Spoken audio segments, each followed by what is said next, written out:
Budget আসছে আর তার সাথে বাড়ছে সাধারণ মানুষের পকেটে টান পড়ার আশঙ্কা। আসন্ন বাজেটে মোটরসাইকেল, ইন্টারনেট সেবা কিংবা ভোগ্যপণ্যের কাঁচামালের মতো জরুরি খাতে বিদ্যমান কর বৃদ্ধির পরিকল্পনা করছে সরকার। অর্থনীতিবিদরা বলছেন, ব্যবসায়ীরা নিজেদের পকেট থেকে কর দেবেন না, বরং পণ্যের দাম বাড়াবেন।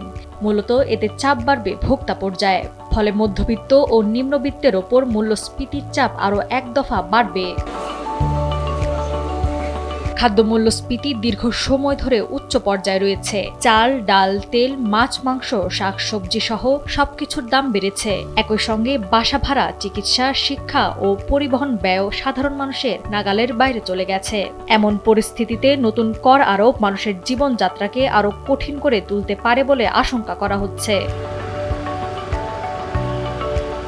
অর্থনীতিবিদদের মতে, এই অতিরিক্ত পরোক্ষ কর নির্ভরতায় বাংলাদেশ কর ব্যবস্থার সবচেয়ে বড় দুর্বলতা। দেশে রাজস্ব আদায়ের সিংহভাগই আসে ভ্যাট, উৎসকর আর আমদানি শুল্কের মতো পরোক্ষ কর থেকে, যা ধনী দরিদ্র সবার জন্য একই হারে প্রযোজ্য। ফলে একজন দিনমজুর তার কষ্টের আয়ের যে অংশ ভ্যাট হিসেবে দিচ্ছে, একজন ধনকুবেরকেও দিতে হচ্ছে ততটুকুই।